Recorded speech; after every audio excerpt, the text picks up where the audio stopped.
Creo que no se ve desgraciadamente bien, pues no podemos apagar las luces, pero esto es un pequeño resumen, como dice allí, de la clase anterior, para recordar lo que vimos el otro miércoles.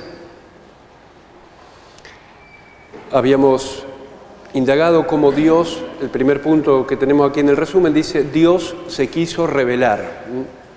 Revelar, habíamos dicho que era correr un velo, que había ciertas cosas que el hombre por la sola luz de la razón podía conocer, como la existencia de Dios, y por eso habíamos citado a Romanos 1:20 y Sabiduría 13:1, donde dice San Pablo, los ateos son inexcusables, porque viendo las obras no reconocieron al autor de ellas.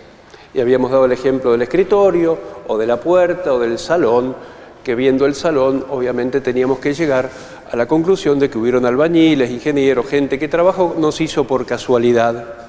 Hacia el mundo, el cielo, el sistema solar, el macromundo, el cosmos y el microcosmos, que era el hombre, la perfección en el hombre como resumen de toda la obra creadora de Dios. Viendo estas obras, el hombre, por la sola razón, tiene que llegar a la existencia de Dios, como lo hizo Aristóteles, que era un pagano, 500 años antes de Cristo. Él llegó a un primer motor inmóvil que puso en movimiento toda la obra de la creación, con la sola luz de la razón. Pero habíamos dicho la clase pasada que había otra serie de verdades que el hombre con la sola luz de la razón no podía llegar. Y habíamos puesto el ejemplo de la Santísima Trinidad. No conoceríamos el misterio de la Trinidad, del Padre, del Hijo y del Espíritu Santo, si Dios no lo hubiera revelado. Dios se hizo manifiesto en las Sagradas Escrituras y nos reveló este misterio de su vida íntima. Dios ha querido comunicarse al hombre, ha querido revelarse, correr este velo y hacernos partícipes de aquellas verdades. Otra verdad que el hombre puede conocer, que Platón llegó, es a la existencia del alma. Con la sola luz de la razón el hombre se puede dar cuenta que tiene alma. ¿Por qué? Porque el hombre se da cuenta que puede pensar, que puede amar, y eso exige un principio espiritual en el hombre, no lo puede hacer la carne. Entonces ese poder amar y poder conocer, progresar, hacer una computadora, un auto, una bicicleta, los monos viven como hace 10.000 millones de años, los horneros hacen el mismo hornito de hace 100.000 millones de años, y el hombre construye un edificio, le pone un ascensor, cambia las luces, porque el hombre tiene inteligencia. Y entonces, viendo estas obras, las potencias del alma, llegamos a la existencia de que hay un principio espiritual en el hombre. Eso se llama alma. Pero no fue fácil al hombre llegar a esta conclusión. Recién llegó Platón, y con muchos errores. Entonces Dios se revela en la Escritura. ¿De qué le sirve al hombre ganar el mundo entero si pierde su alma? Y estas verdades, que eran de orden natural, las poseemos de una manera segura porque Dios las ha revelado. Entonces Dios ha querido revelarse, ha querido comunicarse al hombre, y sobre todo aquellas verdades que hacen a la vida eterna. Decía un santo, Dios en la Escritura no ha querido decirnos cómo van los cielos, sino cómo ir al cielo. Por eso las verdades principales que vamos a encontrar en la Sagrada Escritura son verdades que hacen a nuestra salvación. Dios se reveló, habíamos dicho la clase pasada, definitivamente haciéndose hombre. Es eso que dice ahí, pero no se lee mucho. Dios se reveló definitivamente haciéndose hombre. El Verbo encarnado es la revelación definitiva de Dios. Habíamos dicho que no puede haber una revelación más grande que Dios humanado. Y por eso habíamos dicho que esta era la revelación pública de la Iglesia. Y que todas las otras apariciones que pueden darse en el tiempo, de distintos santos o de la Virgen, a distintas personas, se llaman revelaciones privadas. Y que tienen que estar de acuerdo con esta revelación pública de la Iglesia. No la pueden contradecir y no pueden decir nada nuevo, porque ya todo lo dijo Cristo, todo lo dijo Dios en Cristo Jesús. Él es la revelación plena y definitiva, y entonces todas estas apariciones, habíamos dicho, que recalcan algún aspecto a trabajar de lo que Dios ya reveló. Y habíamos dicho, por ejemplo, la Virgen en Fátima, los pastorcitos, haced penitencia, rezad el rosario, todo esto que ya se contiene obviamente en los evangelios y en los textos de la Escritura. Dios, con estas revelaciones particulares, nos refresca un poco, nos reaviva, nos pega un zamarrón diciendo, ¡epa, atención! Pero justamente ahí se prueba si una de estas revelaciones es verdadera o no, cuando está de acuerdo con la revelación pública de la Iglesia. Si, por ejemplo, hubo una revelación que decía que la Virgen era la cuarta persona de la Santísima Trinidad. Entonces, bueno, esa revelación, como contradecía las verdades de la revelación pública contenida en la Escritura, obviamente no venía de parte de Dios. Por eso las revelaciones privadas no pueden agregar algo nuevo, sino algún matiz nuevo, nada más. Entonces, Cristo es la revelación plena y definitiva de Dios. Habíamos visto también en la clase pasada que la Iglesia no saca todas las verdades solamente de la Escritura, sino también que las toma de la tradición, aquello que habían transmitido los apóstoles de boca en boca. Y habíamos leído al final del Evangelio de Juan cuando decía, lo voy a leer,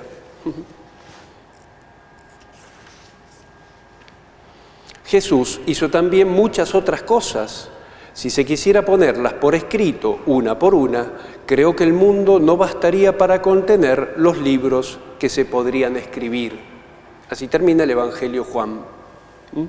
Jesús hizo también muchas otras cosas, aparte de las que yo escribía, dirá Juan, en el Evangelio, en las cartas o en el Apocalipsis. Y esas verdades se transmitieron oralmente, que habíamos dicho que era la tradición viva de la Iglesia, y que esa tradición es la intérprete de la Sagrada Escritura. La Sagrada Tradición es todo lo que los apóstoles escucharon de boca de Jesús y recibieron por inspiración del Espíritu Santo. También podemos decir que la Sagrada Tradición manifiesta la palabra de Dios. La Sagrada Escritura es la palabra de Dios consignada por escrito. Y habíamos visto los criterios para saber cuáles son los libros, por qué estos 73 libros son inspirados y son los que la Iglesia nos ha indicado, y por qué hay otros libros que la Iglesia descartó, que habíamos dicho que se llaman los apócrifos. Esos libros, ese nombre apócrifo, yo les había dicho que no significa necesariamente falso, sino apócrifo significa no canónico, que no está inspirado por Dios, que puede contener verdades de orden natural o históricas, pero que no ha sido inspirado por Dios. Esos libros, que muchos, ya vamos a ver enseguida, se leían en la liturgia, la Iglesia dijo, no están inspirados. ¿Y cuál es el criterio, habíamos dicho, para saber qué libros son inspirados? Esos criterios no podían venir ni de parte del libro, porque se querría probar, se caería en un círculo vicioso, querer probar la Biblia con la misma Biblia. Sería un círculo vicioso. Tampoco podía venir de la santidad del hagiógrafo, porque la inspiración no depende de que la persona, que hubiera muchos santos que no estaban inspirados, así que no depende si el hagiógrafo, el que escribía, era santo o no. Solamente el criterio para discernir que un libro era inspirado o no, lo tenía la Santa Madre Iglesia. Por eso el punto 7 dice, la Iglesia Católica y su magisterio son los encargados por Cristo para reconocer las verdades que están en la Sagrada Tradición. Y después dice, y también cuáles son los libros que está inspirada por Dios y es la palabra de Dios escrita. Habíamos dicho que había un hombre que se llamó Mateo, fue testigo de que Cristo Jesús, siendo Dios, Mateo 16:16, le había dicho, tú eres Pedro, sobre esta piedra edificaré mi iglesia y las puertas del infierno no prevalecerán contra ella. Habíamos dicho que lo usábamos ese testimonio como un libro histórico. Este testimonio histórico que este hombre vio y que después lo escribió, dijo, Cristo Jesús, este hombre Dios, fundó una iglesia y le dio el poder de que sea infalible. Esta iglesia es la que me va a decir cuáles son los libros inspirados y cuáles no. Ninguna iglesia puede tener los criterios para discernir, ninguna iglesia fuera de la católica, porque no tiene la tradición apostólica desde San Pedro, habíamos dicho, hasta Francisco, el Papa actual, 266 papas, y nunca se cortó esa tradición. Entonces, ¿cómo probamos brevemente que es palabra de Dios? Porque lo dice la Iglesia. ¿Cómo sabemos que la Iglesia puede discernir cuáles son los libros inspirados o no? Porque Cristo la fundó. ¿Y cómo lo sabemos? Con ese testimonio histórico de este muchacho Mateo que lo escribió. Usando ese texto, Mateo 16:6, como un libro histórico, pruebo que Cristo fundó una iglesia, que es infalible la autoridad del Papa, y él me indica cuáles son los 73 libros de la Sagrada Escritura. Ese criterio es un criterio infalible, es un criterio universal y es un criterio accesible a todos. Son las tres características que tiene que tener el discernimiento para probar los libros inspirados. Infalible, o sea que no se equivoque en cuáles son los libros y no. Universal, que sea aplicable a todos los libros y en todas sus partes. Y en tercer lugar, que sea accesible a todos para que podamos conocer los libros que son norma de fe para el cristiano. ¿Se entendió hasta ahí? Muy bien. La palabra viva de Dios nos llega por la tradición viva de la Iglesia.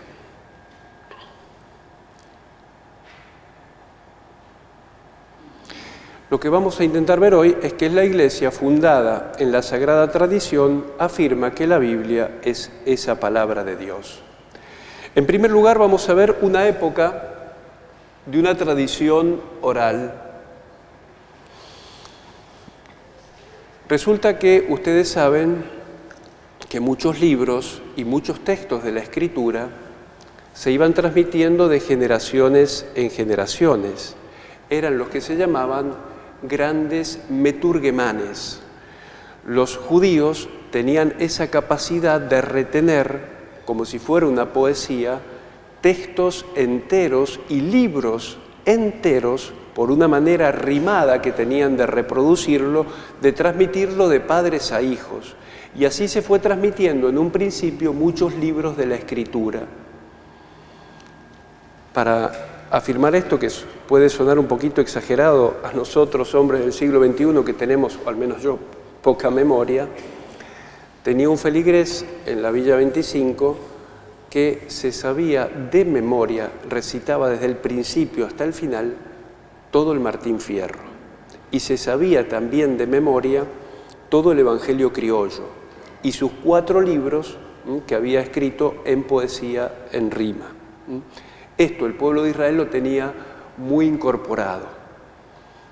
No tenían tanto celular, tanto WhatsApp y tantas imágenes, y mucho silencio, y por esta manera rimada que tenían, iban transmitiendo textos enteros. Muy probablemente Jesús usaba este método de grandes meturgemanes cuando tenía que hacer grandes enseñanzas. Por ejemplo, en la multiplicación de los panes, que dice que había 5.000 hombres, unas 6.000 mujeres y unos 10.000 niños, esa es la proporción, ¿cómo haría Cristo para predicarle a 20.000 personas?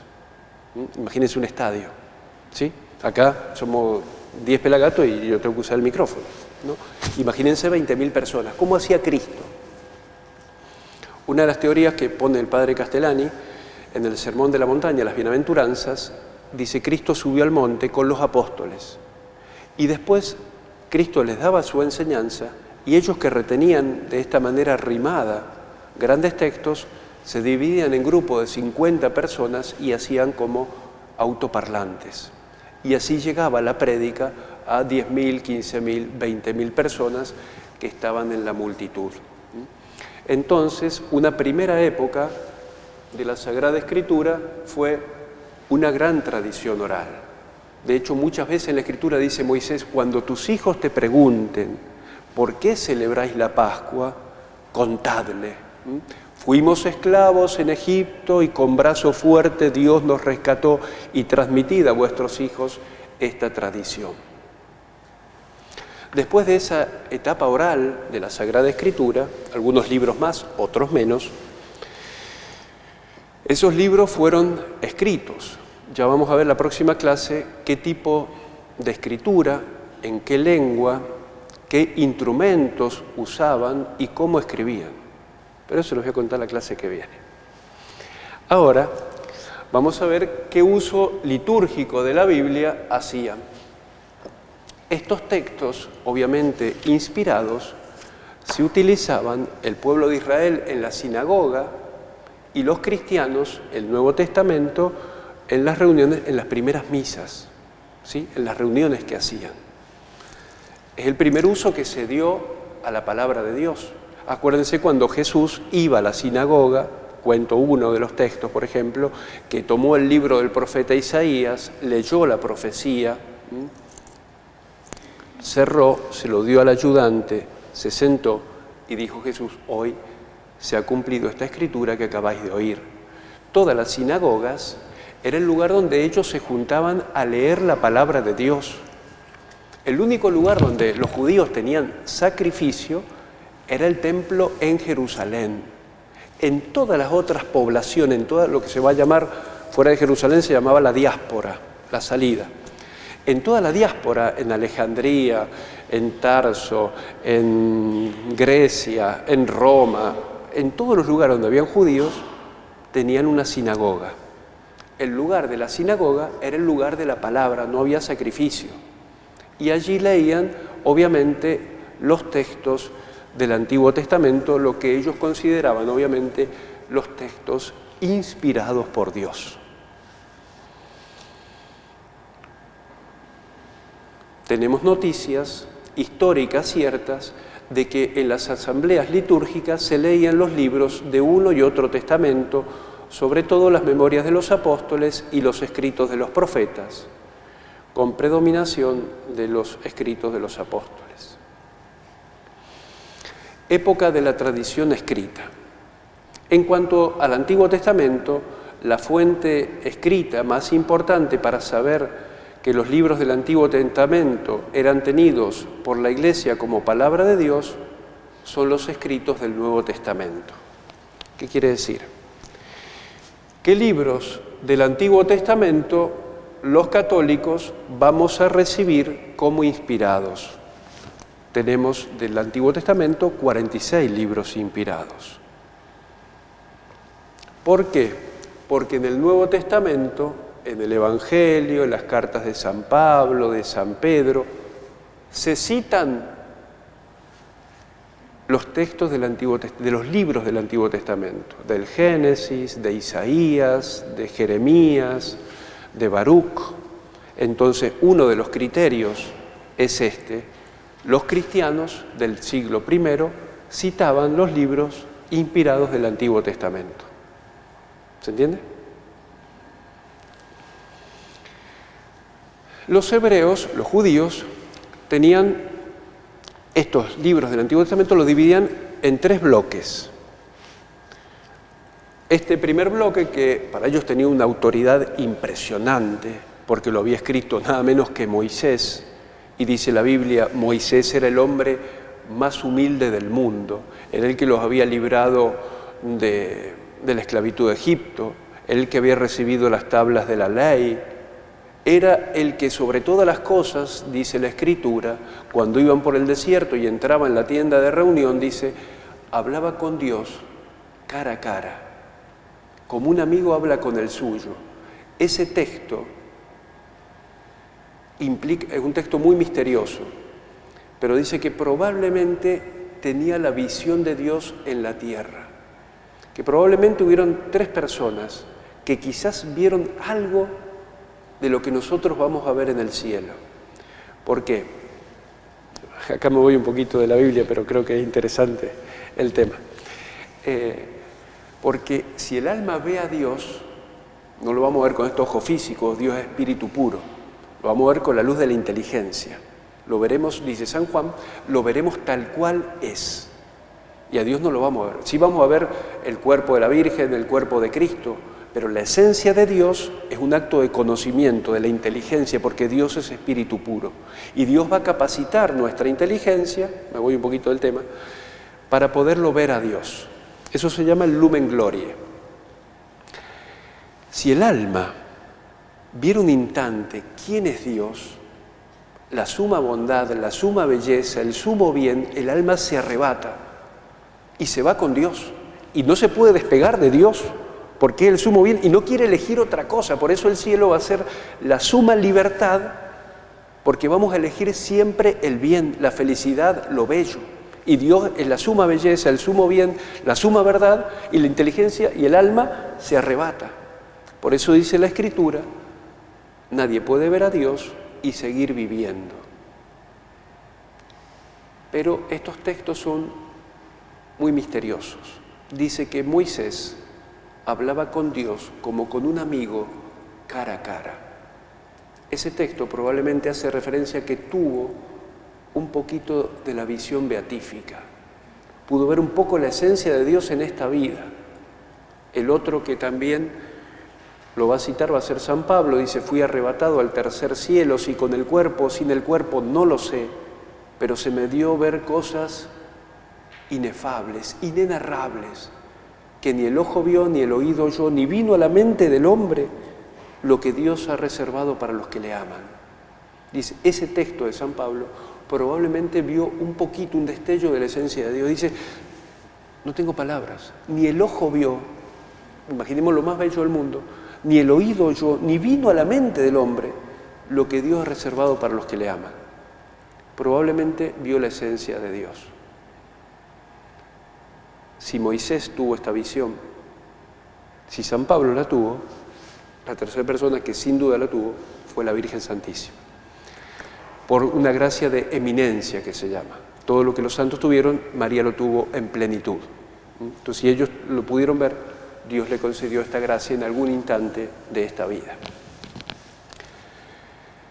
Entonces, retomo, perdón por el excursus, estos libros, que son los primeros 5, el Pentateuco que habíamos dicho la otra vuelta, la Torá, la ley, los tenían en una estima muy importante los israelitas. Los otros libros, el segundo grupo, los Nevi'im, de Naví, que es vidente, eran los profetas, Isaías, Jeremías, ¿no? Todo el grupo de los 12 profetas menores y los 4 mayores. Y se leían como Cristo cuando lee Isaías en la sinagoga. Y el tercer grupo, los Ketubim, era el resto de los otros libros, los escritos, eso significa Ketubim, los escritos, el resto de los libros del Antiguo Testamento. Así los dividían, y los dividen hasta el día de hoy. Si ustedes van a una sinagoga hoy, van a encontrar esta misma división. La Torá, la ley, los Nabim o Nevim y los Ketubim, ¿sí? Los profetas y los escritos. Así Jesucristo hace mención expresa de estos 3 grupos de la Biblia en el Antiguo Testamento. Cuando en Lucas dice, es necesario que se cumpla todo lo que está escrito en la ley, en los profetas y en los salmos. Jesús usa esta división que tenía el pueblo de Israel para englobar los que nosotros vamos a llamar los 46 libros del Antiguo Testamento. En el Nuevo Testamento se citan todos los libros de la ley de Moisés. El Deuteronomio, los Números, Éxodo, Levítico y el Génesis. De la segunda solo faltan algunos pequeños escritos de estos profetas, Abías y Nahum, y de la tercera, que son los escritos, faltan parte del Eclesiastés, el Cantar de los Cantares, o sea, mínimo, pero podemos decir que están citados prácticamente todos los libros del Antiguo Testamento en el Nuevo Testamento. ¿Qué quiere decir? Que los cristianos de los primeros siglos reconocieron el canon hebraico, reconocieron los 46 libros como inspirados. Imagínense que de 350 citas en los Evangelios, las cartas de San Pablo, encontramos 350 veces citado el Antiguo Testamento.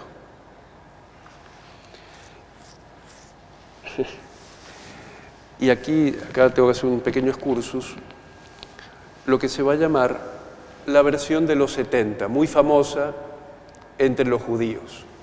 Ustedes saben, ya vamos a ver las lenguas en las cuales se escribió la Biblia, el próximo encuentro. Pero estos judíos que vivían en la diáspora, que vivían fuera de Jerusalén obviamente los libros que leían eran en hebreo, ¿sí?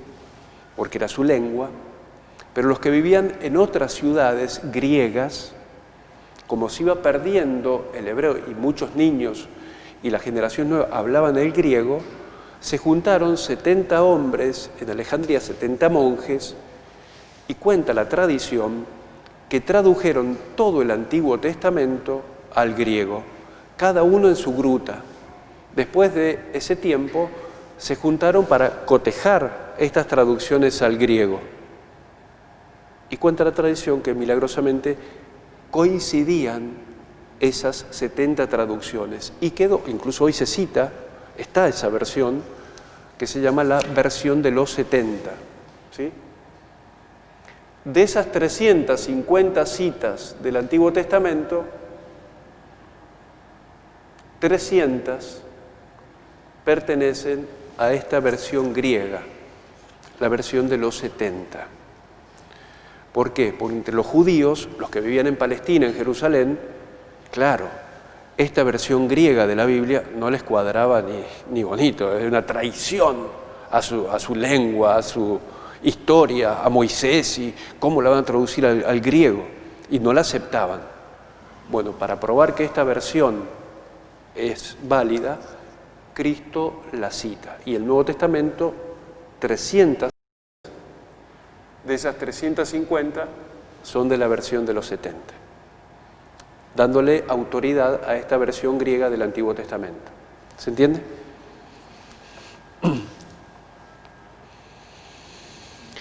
En cuanto al Nuevo Testamento, tenemos datos concretos de que en el primer siglo de la Iglesia ya se leían en las asambleas litúrgicas los textos de todos los libros protocanónicos.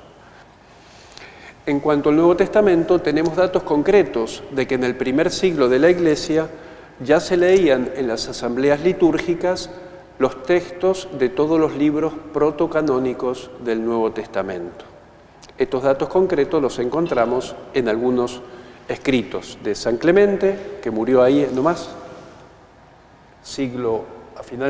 principio del siglo II, de San Ignacio de Antioquía, también principio del siglo II.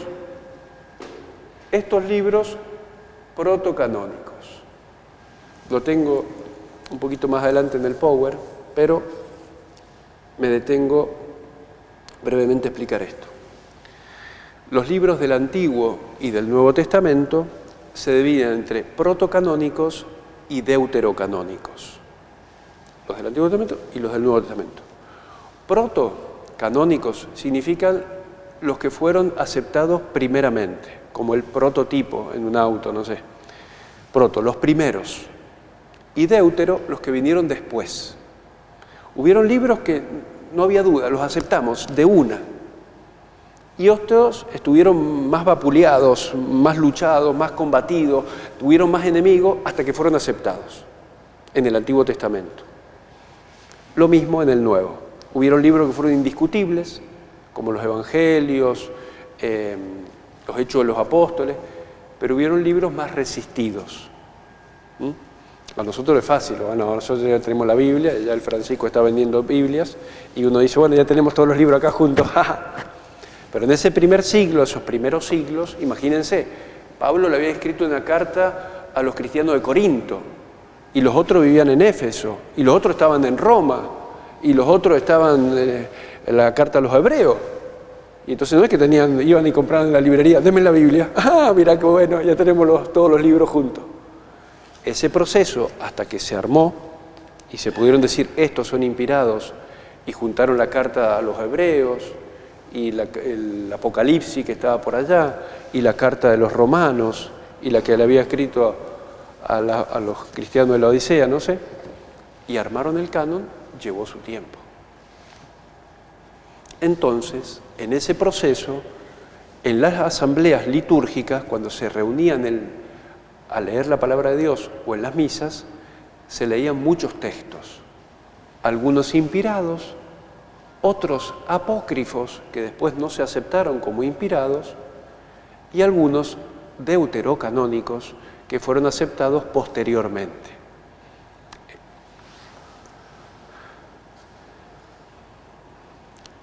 Uno de los documentos más importantes donde vamos a encontrar ya el canon, cuando hablo de canon, quiero decir los libros inspirados, ¿sí? La palabra canon significa una caña recta, una vara para medir, ¿sí? De ahí viene la palabra libros canónicos. Son los que están dentro de esta medida, son los que están inspirados. Eso significa canónico. Por eso decimos protocanónico y deuterocanónico, los que se sirvieron primero y los que se aceptaron después. Ya en este canon Muratori del año 180 aparecen todos los libros protocanónicos y deuterocanónicos aceptados por la Iglesia. Estos libros que deben ser leídos públicamente son los Evangelios, las cartas de San Pablo, el Apocalipsis, la Epístola de Judas, las cartas de Juan, y faltan algunos pequeños textos. Otro testimonio que ya confiesa cuáles son todos los libros inspirados lo vamos a encontrar en este santo, San Cirilo de Jerusalén, hacia el año 348-350. Un tercer testimonio acerca de estos libros es este concilio de la Odisea, que está en la actual Turquía, y se trata de un concilio no universal, sino de una región, hacia el año 360, nombra todos los libros protocanónicos del Antiguo y todos los libros del Nuevo Testamento, a excepción del Apocalipsis. O sea, este es el proceso como se fueron aceptando los libros, ¿sí? Y los años más o menos para que tengan una noción. El cuarto testimonio escrito es de San Atanasio, después un concilio de Cartago donde estuvo presente San Agustín, hasta las decisiones de la Iglesia, de una manera especial, el concilio de Florencia de 1441, después el Concilio de Trento en 1546, donde ya definitivamente se define todo el canon de la Sagrada Escritura. Pero ya en el siglo IV se habían aceptado todos los libros protocanónicos y deuterocanónicos del Antiguo y del Nuevo Testamento. Ahí se compuso, podemos decir, lo que nosotros tenemos en este librito con los 73 libros, los libros canónicos o inspirados que la Santa Madre Iglesia ha aceptado.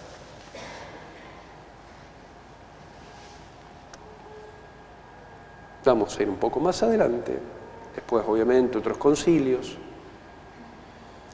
hasta el Vaticano II, y quiero hoy cerrar con este tema importante que es la inspiración bíblica. ¿Qué es? ¿Qué es? ¿Qué es? Que te da en la cara y no lo ves. ¿Qué es la inspiración bíblica? Este término lo encontramos en la Sagrada Escritura. En 2 Timoteo 3:16 es la única vez que aparece en toda la Biblia, ¿sí? Y de ahí va a tomar la Iglesia este término de que San Mateo, San Juan, Lucas estaban inspirados. Esto va a ser un poquito técnico y va a ser un poquito tedioso, pero espero que lo pasemos lo más rápido posible. ¿Qué significa y de dónde viene esta palabra inspiración? Dice San Pablo, toda escritura es inspirada por Dios y útil para enseñar, para arguir, para corregir y para educar en la justicia. La frase, toda escritura es inspirada por Dios, es traducción de passa graphe theopneumus. Por lo tanto, la frase, que en castellano tiene 3 palabras, inspirada por Dios, en el griego es una sola palabra, theopneus, neutos. Este término está formado por las palabras teos, que significa Dios, de ahí teología, el estudio sobre Dios, y neutos, que proviene de la palabra neuma, de ahí viene el neumático, ¿sí? Viene una raíz griega, una tontera, pero es así. Esto es cultura general, perdón. Perdón que rebajé un poquito la charla, pero es así. De ahí viene la palabra neumático, que significa espíritu, soplo o viento. Esta palabra neuma es la misma que se utiliza en la Escritura para hablar del Espíritu Santo, el neuma agios. De acuerdo a esta terminología, la palabra usada por San Pablo significa que todo lo que está escrito en la Biblia ha sido puesto en la mente del que lo escribió, soplada de acuerdo al neuma, ahí la palabra, teos y neuma, teniendo como causa a Dios de acuerdo a la palabra que era neuma. Naturaleza de la inspiración en la Biblia. En esta carta, la segunda de Pedro, tenemos algo más firme, dice, la palabra de los profetas, a la cual hacéis bien en prestar atención como a lámpara que aluce en lugar oscuro, hasta que despunte el día y se levante en nuestros corazones el lucero de la mañana. Pero ante todo tened presente que ninguna profecía de la Escritura puede interpretarse por cuenta propia, porque nunca profecía alguna ha venido por voluntad humana, sino que hombres movidos o llevados por el Espíritu Santo han hablado de parte de Dios. Me quedo en esto último de la cita, que hombres movidos o llevados por el Espíritu Santo han hablado de parte de Dios. Esto es la inspiración, que aquellos hombres que transmitieron oral o escrita la tradición fueron movidos por Dios. Este es el centro de la inspiración, no lo hicieron por cuenta propia. Y termino con el concepto preciso de la inspiración. Dios da este don. Algunos hombres no lo tenían siempre. Hay varias citas que corroboran esto. Mateo 1:22, Hebreo 1:1, Hebreo 4:7, Marcos 35, Hechos 1:16. Estas personas que hablaron a los hombres de parte de Dios, que fueron movidos por Él, es lo que nosotros llamamos agiógrafos. Los que escribieron la palabra de Dios, de agió, que significa santo, y grafía, que significa escrito. Una biografía. Estos hombres santos o que escribieron estas cosas santas tuvieron en un momento la inspiración. Pero la inspiración no era habitual. Dios la da en un momento para componer el escrito, pero no es que siempre, cada vez que agarraba la pluma Mateo y se ponía a escribir o a hacer unos grafitis o a escribir, estaba inspirado. Eran momentos cuando Dios quería. Pero estos eran instrumentos en las manos de Dios. Y los padres van a decir, eran como una cítara, como una lira, como un órgano sonando en las manos de Dios. Eran instrumentos que hacían y transmitían solo lo que Dios quería. Pero aquí hay un misterio. El agiógrafo es un instrumento, pero es un instrumento libre. Escribían todo y solo lo que Dios quería, pero Dios movía sus facultades, no perdían la libertad. Porque algunos decían, no, los agiógrafos estaban en éxtasis, y quedaban en éxtasis y ahí componían los libros sagrados. No, porque Dios respeta la naturaleza, y entonces la gracia de la inspiración es una gracia por la cual Dios mueve, pero mueve libremente. no estaba enajenado, no estaban fuera de sí, estaban en perfecto uso de todas sus potencias, de la inteligencia, de la voluntad que se movía para crear, de la imaginación e incluso de la misma mano, porque estaban inspirados en los agiógrafos hasta la misma grafía, inspirados hasta en los mismos términos que iban usando. Así es la inspiración. Y escribían todo y solo lo que Dios quería. Santo Tomás va a poner esto, va a decir, es como un instrumento, como un pincel en la mano del pintor. Dice, el pincel tiene una virtualidad que es una causa segunda y que va a hacer los trazos de acuerdo a su calidad. Si un pincel ancho, hace un trazo ancho. Para pintar un rostro se va a usar un pincel más pequeño. Y podemos decir que la obra, dice, es toda del pincel, pero es toda del pintor. Porque solamente puede hacer la obra el pincel si está en las manos del pintor. Y entonces quedan los trazos del pincel, seguro. Pero la obra, al genio y el pincel puede hacer la amalgama de los colores, pero solo no puede pintar el cuadro ni el rostro. Y entonces es el autor principal el que compuso la obra, un Velázquez. No fue el pincel. Uno dice, este cuadro es de Velázquez, no dice del pincel que lo pintó, ¿no? Entonces, un autor principal, un autor secundario. Así en la palabra de Dios. El autor principal es Dios, que mueve, que inspira, que ilumina al agiógrafo, y es el agiógrafo que escribe, inspirado por Dios, como autor secundario. Pero Dios respeta en la inspiración el carácter de la persona. Y respeta la cultura de la persona, porque es un agente libre. Entonces cuando, por ejemplo, y se puede ver eso, si uno lee el Evangelio de Marcos, hay menos términos, tenía menos vocabulario. Si uno lee a Lucas, que era médico y que era griego de nacimiento, el griego de Lucas es un griego excelsio, un griego bellísimo, es un griego riquísimo porque usa mucha terminología. Dios respeta en la inspiración a la persona que está escribiendo con todas sus facultades, que escribe todo y solo lo que Dios quería. Ese es el concepto de agiógrafo y de inspiración bíblica, movido por Dios como causa principal, el agiógrafo libre como causa secundaria de aquel escrito que va a producir inspirado por el Espíritu Santo.